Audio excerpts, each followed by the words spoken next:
Good morning, bon matin. My name is Norman Fleury. I was born and raised in a small community called St. Lazare, Manitoba.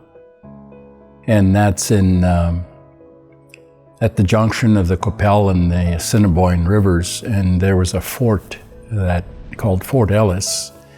And my great-grandfather helped Father de Corby to start missions, and that was one mission that was started. But the Métis, after the first resistance, some of them moved westward, and that was one of the places was Fort Ellis. And people stayed there and developed other communities like St. Madeleine, that's where my father was born, in St. Madeleine. And my mother was born in Assissippi, Manitoba, and that's around the Roblin. My grandfather had a homestead. And then they moved to St. Lazare afterwards and took, originally when he came from St. Laurent, Manitoba in the late 1800s with two of his brothers, they went to Fort Ellis, then St. Lazare, and they took homesteads. They also were people of the script, and then homesteads, and you needed $10 to buy a quarter section of land. You had to develop it, you had to break 10 acres of land, you had to build a home and buildings to say that you were going to be established there. So I was born on this little farm, section 41728, where my two nephews are still owners of that property. It's going to be an 8th generation farm. And it's a homestead that was taken in the late 1800s. So where I was born and raised was predominantly a Michif community and a French community. Our first language was Michif. When I was born, my grandmother delivered me in Michif language, and my mother spoke in Michif. So that's all I ever knew was Michif, other than when I started going to school. I went to a school called Ellis School, and that was an old school that was established when there were no consolidation of schools. And then eventually people consolidated because the distance made a big difference in those days. There was no buses, so people like my grandfather took us to school by horses, team. I still have all my languages. I speak 7 languages.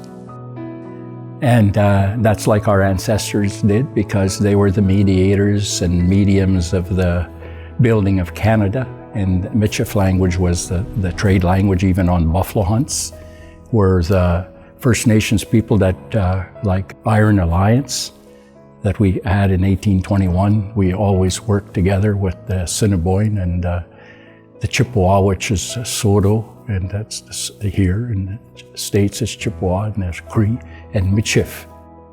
So we always worked together side by side. And that Iron Alliance should have been celebrated just a few years ago, 2 years ago, because it was a big, big celebration. At that time that the alliance was made in 1821, it was one of the biggest gatherings of Michif, Cree, and Chippewa and Assiniboine. There were maybe 1,500 dancers. They had a sun dance.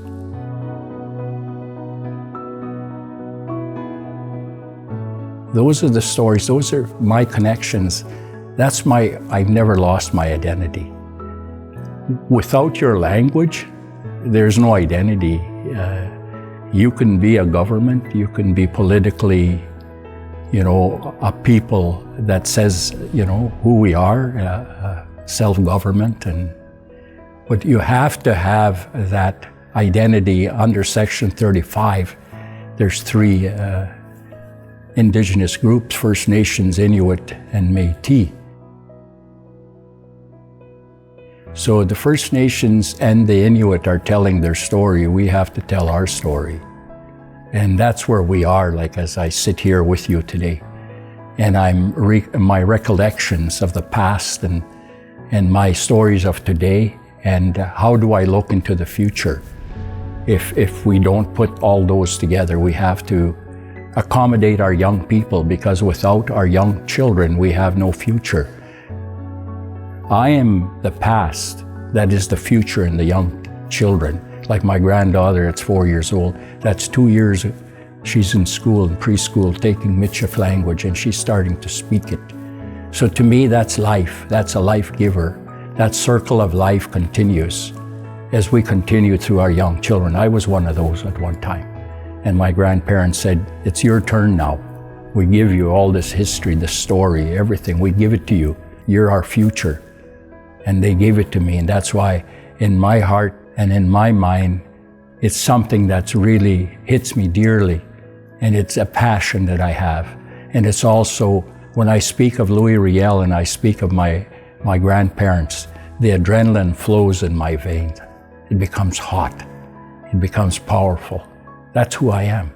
And we were a whole lot of us that were like me at one time. There's still some, but we need more to move forward. We were always a government. We were always a self-governing people all the time because we had a land base.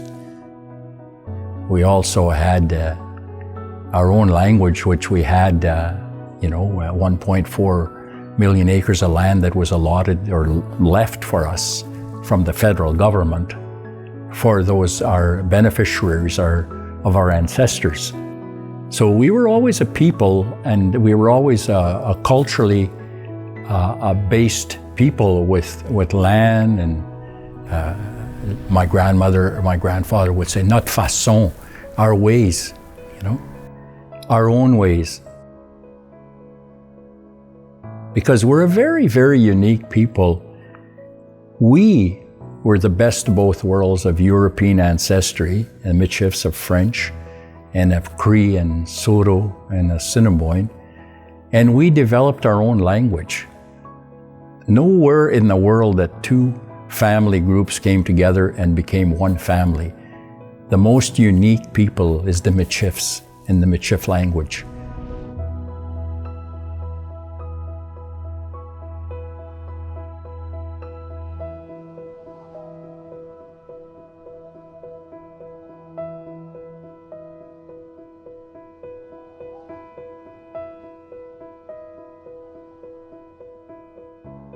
I went there to represent my people more than the Pope. That story would be told any time about the Pope anyway. But without our inclusion, it would not. And it was tough. They couldn't find a translator, an interpreter. And my name comes up because I speak 7 languages and I'm able to speak that language. And I know the history of the language.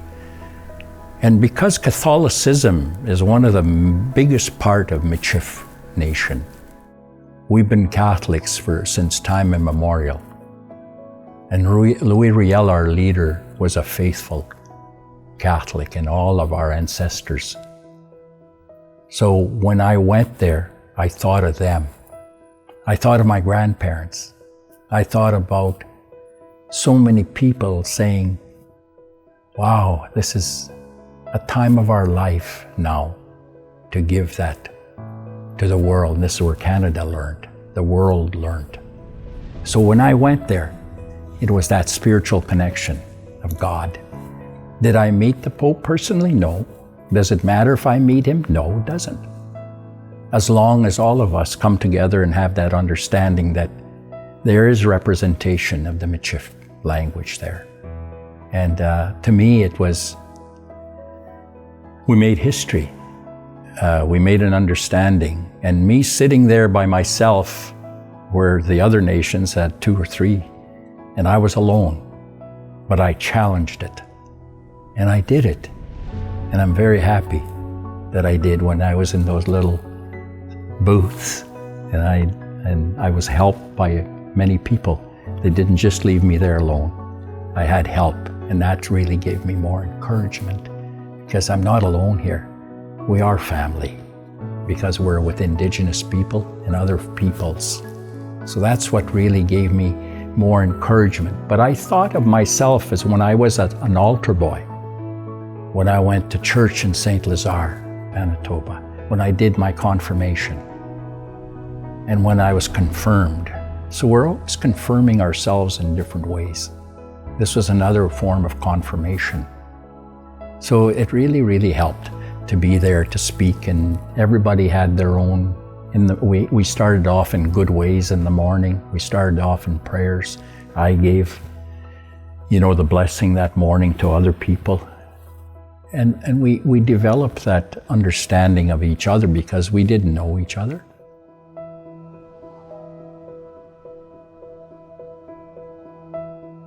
It certainly was a challenge because it was never had been done in that way. It was another form of revitalization of our language.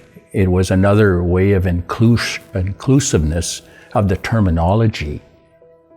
If I hadn't been a Catholic and hadn't gone through these ceremonies in church, I would not have understood a lot of what the priests, what the Pope was saying, and the priests in those big celebrations in Edmonton and also in Lac Sainte Anne. But the most unique part of it is that the First Nations had a big part, and the Métis in ceremony coming in that first day, as I remember. So for me, it was saying, in so many ways, I felt like, wow, we've come a long ways. And we are leading now the process as Indigenous people, as we see fit. Of course, the Pope had to have his own guards, and that's another way, but we're able to walk together with First Nations and Métis people, going to the graveyards, cemetery, going to the Lac Sainte Anne, the pilgrimage, recognizing the miracles that took place there in those waters, in those sacred waters. And I was there to represent my people, my nation, to represent in a very proud way, with pride, so we can move forward and our children can say, this is what happened, this is what our nation did, this is what we can do. That independence,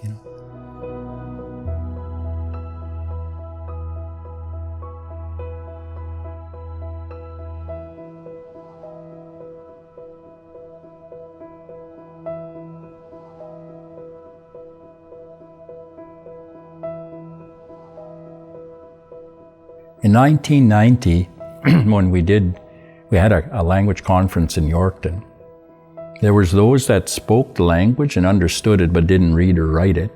And then you had those that spoke the language and read and write it. Then you had those that understood the language but didn't know how to speak it. And you had those that didn't know how to speak the language, let alone read. So you had these different groups. But at least you have people that still understand but want to speak, so those could be your future teachers because they have the understanding. But it's also it's not about words, because those words matter, and those words have cultural building into those words. So you can have somebody teaching words, but if you don't have an understanding of those words, and every word that you use, especially the action words in Michif, they have a story behind it. That story has to be told. It's got a cultural groundness. It has a base, so you can find that balance. And that's what we have to do, is build that balance and that understanding, and to formulate and to build together.